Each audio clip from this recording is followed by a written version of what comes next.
अस्मद्गुरुसमारम्भां यतिशेखरमध्यमां लक्ष्मीवल्लभपर्यन्तां वन्दे गुरुपरम्पराम् ஆழ்வார்கள் வாழி அருளிச் செயல் வாழி தாழ்வாதுமில் குறவர்தாம் வாழி ஏழ்வாறுமுய்ய அவர்களுரைத்தவைகள்தாம் வாழி செய்யமறை தன்னுடனே சேர்ந்து அகலகில்லே நிறையமென் அலர்மேல் மங்கை உரைமார்பா நிகரில் புகழாய் உலகம் உன்னுடையாய் என்னையாழ்வானே நிகரிலமரர் முனிக்கணங்கள் விரும்பும் திருவேங்கடத்தானே புகழொன்னில்லா வடியேன் உன்னடிக்கீழமர்ந்து புகுந்தேனே அகில புவன ஜன்மஸ்தேம பங்காதிலீலே வினத விவிதபூத உராதரக்ஷைகதீக்ஷே ஸ்ருதிசரசி விதீப்தே பிரம்மணி ஸ்ரீனிவாசே பவது மம பரஸ்மின் ஷேமுழி பக்திரூபா. பீஷ்மாச்சாரியராலே தர்மபுத்திரருக்கு உபதேசிக்கப்பட்ட விஷ்ணு சகஸ்ரநாம ஸ்தோத்திரம் ஸ்ரீமன் மகாபாரதத்திலே அனுசாசன பர்வத்திலே இடம்பெற்றுள்ளது. இது மகாபாரதத்தினுடைய மிகச்சிறந்த பகுதியாக பார்க்கப்படுகிறது. தர்மங்களுக்குள்ளே உயர்ந்த தர்மம் பகவானுடைய திருநாமங்களை சொல்லுதல் தான் என்று சொல்லி இந்த திருநாமங்களை எல்லாம் பீஷ்மாச்சாரியர் உபதேசித்தார் என்று பார்க்கிறோம். அப்படிப்பட்ட திருநாமங்கள் அத்தனையும் பகவானுடைய பெருமைகளை பல்வேறு வகைகளிலே நமக்கு எடுத்து காட்டுகின்றபடியினாலே அந்த திருநாமங்களுக்கு அற்புதமான விளக்கங்களை அருளி செய்கின்றார்கள் வெவ்வேறு சித்தாந்தத்தை கொண்டிருக்கிறவர்களான ஆச்சாரியர்கள். இன்றைய தினம் முதலிலே 898வது திருநாமமான சனாதனதமஹா என்கிற திருநாமத்தை பார்க்கிறோம். சனாதனஹா என்றால் மிகவும் தொன்மையானவன், சனாதன தமஹா என்றால் அதிலும் தொன்மையானவர்களுக்குள்ளே தொன்மையானவன், மிகவும் உயர்ந்தவன் என்று அப்படி அர்த்தம் கொள்ளணும். அந்த அர்த்தத்தைத்தான் ஆதிசங்கர பகவத்பாதர் மிக தெளிவாக காட்டுகிறார். சர்வ காரணத்வாத்து விரிஞ்சியாதீனாமபி சனாதனானாம் அதிசயேன சனாதனத்வாத் சனாதன தமஹா என்று காட்டுகிறார். அதாவது எல்லாருக்கும் காரணமானவன் பகவான். ஆனால் நமக்கு தெரிந்து உலகத்தை படைப்பவன் பிரம்மா என்று தானே சொல்லுகிறோம், நான்முகன் என்று அவனை சொல்லுகிறோமே. அப்படின்னா அதாவது சனாதனானாம் விரிஞ்சியாதீனாமபி தொன்மையானவர்கள் என்று சொல்லப்படுகின்ற பிரம்மா முதலானவர்களை காட்டிலும் அதிசயேன சனாதனத்வாத் இவன் சனாதனன், மிகவும் தொன்மையானவன். என்ன காரணம் என்றால் அந்த பிரமனையும் படைப்பவனே இவன்தானே. சர்வ காரணத்வாத் பிரமனையும் ருத்ரனையும் படைப்பவனே பகவான் ஸ்ரீமன் நாராயணன் ஆகையினாலே, அதாவது சனாதனானாம் அதிசயேன சனாதனத்வாத் என்று மிகவும் தொன்மையானவர்களுக்கும் இவன் தொன்மையானவன் ஆகையினாலே இவனை சனாதனதமஹா என்று அப்படி சொல்லுகிறார் என்று அந்த அர்த்தத்தை காட்டினார். பராசர பட்டர் இந்த திருநாமத்திற்கு அர்த்தம் காட்டுகிற பொழுது கீழ் திருநாமங்களோடு தொடர்பு படுத்தி காட்டுகிறார். இது கீழே சொல்லப்பட்ட அர்த்தம்தான். இது என்ன காட்டினார்னார், அங்கே அத்புதா என்கிற திருநாமத்துக்கு அர்த்தம் சொல்லுகிற பொழுது என்ன அர்த்தம் சொன்னாரோ கிட்டத்தட்ட அதே அர்த்தத்தை மறுபடியும் இன்னும் ஒரு முறை தெரிவித்து அதை உறுதிப்படுத்துகிறார். சனாதனஹா என்றால் என்ன அர்த்தம், சனாதன தமஹா என்றால் என்ன அர்த்தம்னா சனா புராணே தனபி ரூபம், எம்பெருமானுடைய அந்த திருமேனி என்பது எப்படிப்பட்டது என்றால் தனு, அது எப்படிப்பட்டது என்றால் மிகவும் தொன்மையானது. புராணதமஹா புராணதமஹா அப்படின்னு சொன்னார். புராணதமஹான புறா, ஆனால் புராணா என்கிற சப்தத்திற்கு என்ன பொருள் என்று கேட்டால் அவரே விவரிக்கிறார். புரா அபி நவஹா புராணா, மிகவும் பழையதாக இருந்தாலும் புதியது போல் தோன்றும். அதுதான் வஸ்து பழையது, ஆனால் தோற்றம் மிக புதியது போல் அப்பொழுதுதான் உண்டானது போல அவ்வளவு இதுவாக இருக்கும், நன்றாக இருக்கும் என்கிற காரணத்தினாலே புராணஹா என்று சொல்கிறார். அதைத்தான் வேதம் என்ன சொல்லுகிறது, சதாதனத்வேபி ததாதனத்வம் என்று ஒரு விஷயம் சொல்லுவார்கள். இதெல்லாம் புராணங்களிலே இருக்கக்கூடிய வாக்கியங்களையே எடுத்து காட்டுகிறார். சதாதனத்வேபி எப்பொழுதும் உள்ள வஸ்துவாக இருந்தாலும், ததாதனத்வாத்து என்றால் என்ன, ததாதனத்வவத்து அப்பொழுதுதான் உண்டானது என்று சொல்லுகிறார் போல அது நித்தியம் நூத்தன போக்யா, எப்பொழுதும் புதிதாக கிடைத்தவர் போல அனுபவிக்கத்தக்கவர். அதுதான் எப்பொழுதும் நாள் திங்கள் ஆண்டு உழிதரும் அப்பொழுதுக்கப்பொழுது என் ஆறாவமுதம் என்று ஆழ்வார் அனுபவித்தார் என்று சொன்னோம். எம்பெருமான் என்கிறவன் மிகவும் புராணகா புருஷா என்ன புராணகா என்ற சப்தத்திற்கே என்ன அர்த்தம்? ரொம்ப பழையது புறா, ஆனாலும் நவகா புதியது போல் தோற்றமளிப்பது. அதுபோல இங்கே சதாத்தனத்வேபி ததாத்தனத்துவம் என்று சொல்லி அதுதான் பகவானுக்கு உண்டானது. அதனால் நித்தியம் நூத்தன போக்யா, அவ்வப்பொழுது அனுபவிக்கிற பொழுது புதிதாக அனுபவிப்பது போல இருப்பவர் என்று அந்த சனாதன தமஹா என்கிற திருநாமத்திற்கு பராசர பட்டர் அர்த்தம் காட்டின. இப்படியெல்லாம் முக்தர்கள் பகவானை அனுபவிக்கிறார்கள் என்று நாம் கொள்ள வேண்டும். அதற்கு அடுத்தபடியாக சனாதன தமஹா என்கிறதுக்கு சத்யசந்த தீர்த்தர் அர்த்தம் காட்டுகிறார். அதிசயேன சனாதனஹா சனாதன தமஹா, அதாவது சனாதனஹா அதிலேயும் அதிசயம் என்னாலுன்னா மிக உயர்ந்தவர், அதனால சனாதன தமஹா. கீழ்த்திருநாமத்திலேயே சனாத் என்பதற்கு சனம் என்னால் லாபம்னு காட்டினார். இப்பொழுது என்ன காட்டுகிறார்னா, நமக்கு எப்பொழுதும் லாபத்தை கொடுப்பவள் ஆறுனா மகாலட்சுமி, அவளை தமிழத்திலே உடையவர் என்பதற்கு விரிவான ஒரு அர்த்தத்தை காட்டுகிறார். சனம் லாபம், அதை அதந்தி கச்சந்தி சனாதாக என்னன்னா அவர்கள் அதை அடைபவர்கள், லாபத்தை அடைபவர்கள். அவர்களாலே நதா வணங்கப்படுபவள் யாருன்னா மா ரமா லக்ஷ்மி. யைஹி தே நதமாஹா, நதமாகான்னு அர்த்தம் அப்படின்னா அதான் சனாதா நதமா. சனாதா ரெண்டுமே பிராட்டியை சொல்லுகிறது. சனாதா பிராட்டி, நத லாபத்தை கொடுப்பவள், எல்லாராலும் வணங்கப்படுபவள்.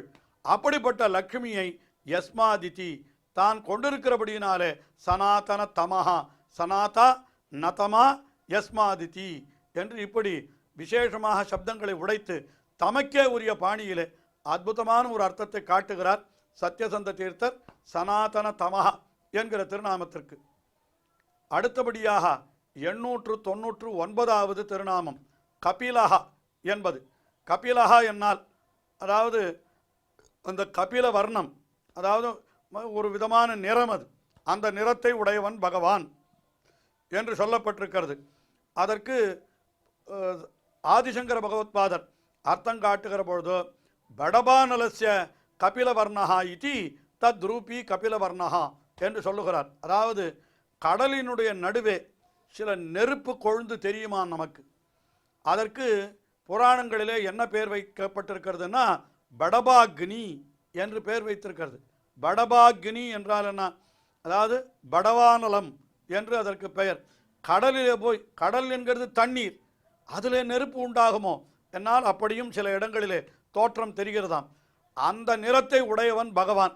அந்த வடவாக்னியினுடைய நிறத்தை உடையவன் ஆகையினாலே படபானலஸ்ய கபிலஹா வர்ணஹா, அதற்கு கபில நிறம் என்று ஒரு அது மஞ்சள் நிறம் போல இருக்கக்கூடிய ஒரு நிறம், ஆங்கிலத்திலே பிரவுன் என்று சொல்லுவார்களே, அந்த நிறத்தைத்தான் கபில நிறம் என்று சொல்லுகிறோம் என்று கொள்ளலாம். அப்படிப்பட்ட நிறத்தை உடையவன் ஆகையினாலே பகவானுக்கு கபிலஹா என்று பெயர் என்று அந்த அர்த்தத்தை சொன்னார். ஆனால் கபிலஹா என்கிற நிறம் அது எப்படிப்பட்டது சொல்கிற பொழுது என்ன சொல்கிறார்? அழகாக வர்ணிக்கிறார் பராசர பட்டர். மத்தியஸ்த நீல தோயத வித்யுல்லேக உஜ்வல வர்ணஹா கபிலஹா. வேதம் சொல்லுகிறது பகவானை நீலதோயத மத்தியஸ்தா வித்யுல்லேகேவ பாஸ்வரா என்று. அதாவது அந்த கடலினுடைய நடுவிலே எழுந்த ஒரு காள மேகம், அதனுடைய நடுவிலே மின்னல் தோன்றினால் அது எப்படி இருக்குமோ அப்படித்தான் பகவான் இருக்கிறான் என்று சொன்னார். அதை அப்படியே இங்கே வர்ணிக்கிற அந்த வார்த்தைகளை கொண்டே இங்கே பராசர பட்டர் காட்டுகிறார். மத்தியஸ்த நீல தோயத என்கிறார். அதாவது நடுவிலே மின்னலை உடைய ஒரு மிகவும் கருநீலமான அந்த தோயதம், அதாவது அந்த மேகமானது அதனுடைய இதிலிருந்து புறப்படுகின்ற வித்யுல்லேகா என்னால் அதுதான் மின்னல். அந்த வித்யுல்லேகா மின்னல், அந்த மின்னலுடைய வர்ணஹா, அந்த வர்ணத்தை உடையவன் பகவான். அதாவது பகவான் கருமை நிறத்தை உடையவன். அவனுக்கும் மின்னலுக்கும் என்ன சம்பந்தம் என்னால் பகவானுடைய திருமார்பிலே எழுந்தருளி இருக்கிற பிராட்டி அவள் மின்னலை போலே பிரகாசிப்பவள் ஆயினாலே மேகம் போன்ற எம்பெருமான் மின்னலை போலே பிராட்டி என்று இப்படி நாம் பொருள் கொள்ளும்படியாக அது அமைந்திருக்கிறது. இப்படியெல்லாம் பரமபதத்திலே முக்தர்கள் பகவானை அனுபவிக்கிறார்கள் என்று நாம் கொள்ளலாம். ஆக கபிலஹா என்பதற்கு அந்த அர்த்தத்தை காட்டினார். அடுத்தபடியாக கபிலஹா என்பதற்கு சத்தியசந்த தீர்த்தர் அர்த்தம் காட்டுகிற பொழுது கபிம் ஹனுமந்தம் லாத்திய ஆதத்த இதி கபிலஹா என்று ஹனுமானை சீராட்டுபவர், ஹனுமானை ஏற்றுக்கொண்டு. கபி என்னால் குரங்கு, குரங்கு என்னால் ஹனுமான். ஹனுமானை என்ன பண்ணினார்? லாலனம் பண்ணினார் என்று சொன்னார். என்ன? அவனை ஏற்றுக்கொண்டார், அவனை சீராட்டினார், அவனை கொண்டாடினார் என்று அப்படியெல்லாம் இருக்கிறபடினாலே அவனுக்கு கபிலஹா என்று பெயர் என்று சத்தியசந்த தீர்த்தர் அந்த அர்த்தத்தை காட்டினார். அடுத்தபடியாக 900வது திருநாமம். இதில் கபிர் அவ்யயா என்பது திருநாமம். இந்த இடத்துல கபிர் அவ்யயா என்கிற திருநாமத்தை ஆதிசங்கர பகவத்பாதரும் சத்தியசந்த தீர்த்தரும் 2 திருநாமங்களாக கொள்ளுகிறார்கள். கபிஹி அவ்யயா என்று 2 திருநாமங்களாக கொள்ளுகிறார்கள். அதை முதல்ல பார்ப்போம். கபிஹி என்னால் என்ன? கம் ஜலம் ரஷ்மிபிஹி பிபன்னு கபிஹி சூர்யா. ஒரு அர்த்தம் காட்டினார். சூரியனுக்கு கபிஹி என்று ஒரு பெயர் உண்டு. ஏன்னா ஜலத்தை அப்படியே உறிஞ்சுகிறான் சூரியன். கம்னா ஜலம். அந்த ஜலத்தை ரஷ்மிபிஹி பிபன்னு தன்னுடைய கிரணங்களாலே உறிஞ்சுகிறான் அல்லவா சூரியன். அதனால கபிஹி கம் பிபதீதி கபிஹி, ஜலத்தை உறிஞ்சுபவன் என்கிறபடினாலே சூரியனுக்கு கபிஹின்னு பேர். அப்போ கபிஹி என்கிற திருநாமத்திற்கு என்ன அர்த்தம்? சூரிய வடிவிலே இருப்பவன். அது ஒரு அர்த்தம் காட்டினான். அல்லது கபிஹின்னா வராகம் என்றும் பொருள் உண்டு, வராக அவதாரம் எடுத்தவன் என்று அப்படியும் அர்த்தம் சொல்லலாம். ஆக கபிஹி என்கிற ஒரு திருநாமத்திற்கு அர்த்தம் சொல்லிவிட்டார். அடுத்தபடி அவ்யயா என்பதற்கு அர்த்தம் சொல்லுகிறார். பிரளயே அஸ்மின் அபியந்தி ஜகந்தீதி அப்யயா. கபி அவ்யயா என்று பாடம் கொள்ளாமல் அப்யயா என்று பாடம் கொண்டார். கபிஹி அப்யயா அப்படின்னா என்ன அர்த்தம்? பிரளய காலத்தில் எல்லா உலகங்களும் தம்மிடத்திலே அடங்கும்படி இருப்பவர். அதனால் அவருக்கு அப்யயா என்று பெயர் என்று இப்படி கபிஹி அப்யயா என்று 2 திருநாமங்களாகவும் அதிலே அப்யயா என்று வேறுபாடமும் கொண்டார் ஆதிசங்கர பகவத்பாதர் என்று பார்த்தோம். ஏறக்குறைய இதே போலத்தான் அர்த்தம் காட்டுகிறார் சத்தியசந்த தீர்த்தரன். கம் சுகம் பிபதி. கம் என்பதற்கு சுகம் என்று பொருள் கொண்டு சுகத்தை அடைபவர். அதனால கபிஹி என்று அர்த்தம் சொல்லிவிட்டார். அப்புறம் அப்யேதி ஜெகதஸ்மின் பிரளயே, இது ஆதிசங்கரர் காட்டின அதே அர்த்தம் தான். பிரளய காலத்தில் உலகங்கள் எல்லாம் தம்மிடத்திலே வந்து லயிக்கும்படி இருப்பவர். அதனால் அவருக்கு அப்யயா என்று 2வது திருநாமம் என்று காட்டினார். ஆக ஆதிசங்கர பகவத்பாதரும் சத்தியசந்த தீர்த்தரும் ஒரே மாதிரியாக கபிஹி என்கிறது தனித்திருநாமம், அப்யயா என்பது பாடம் என்பதாக அவர் அப்படியும் காட்டினார். ஆனால் இப்பொழுது பராசர பட்டர் இந்த திருநாமத்திற்கு வேறு அர்த்தம் காட்டுகிறார். என்ன காட்டுகிறார் என்றால், கபிரவ்யயா என்றால் என்ன அர்த்தம்? ஸ்வயமபி தது அனுபவ சுக நிவிருத்திம் பாதி பிபதீதி வா கபிரவ்யயா என்று சொன்னார். அதாவது அடியவர்களுக்கு தம்மை அனுபவிக்கின்ற ஒரு இன்பத்தை கொடுப்பவர் என்று சொன்னார் அல்லவா. இப்போ என்ன பண்ணான்?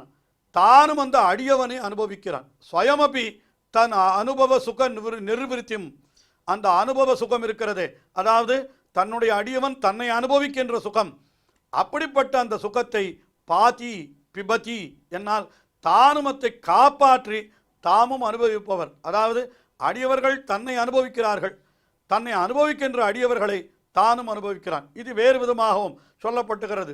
நாம் போய் பகவானுக்கு தொண்டு செய்தோமானால் அதனால் பகவான் மகிழ்கிறான், அவனுடைய மகிழ்ச்சியை பார்த்து நாமும் மகிழ்கிறோம் என்று இதெல்லாம் உபனிஷத்துக்களிலே தெரிவிக்கப்பட்டிருக்கிற விஷயம்தான். ஆக இப்படிப்பட்ட அனுபவம், முக்தர்கள் தன்னை அனுபவித்து மகிழ்கிறார்கள், தானும் முக்தர்களை அனுபவித்து மகிழ்கிறான் என்று இதெல்லாம் ஆழ்வார்களுடைய பாசுரங்களிலேயும் காட்டப்பட்டிருக்கிறது.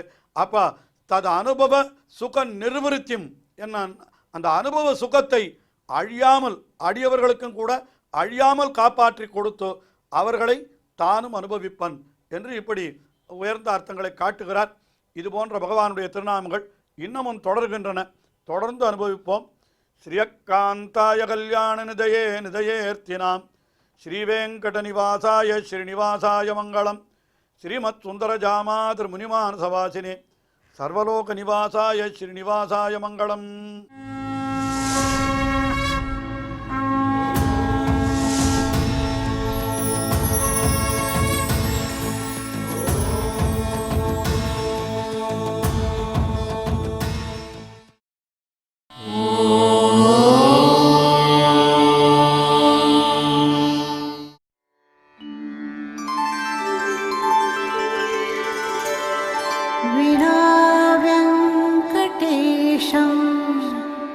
ननाथो ननाथः सदा वेङ्कटेशं स्मरामि स्मरामि। हरे वेङ्कटेश प्रसीद प्रसीद। प्रियं वेङ्कटेश प्रयच्छ प्रयच्छ।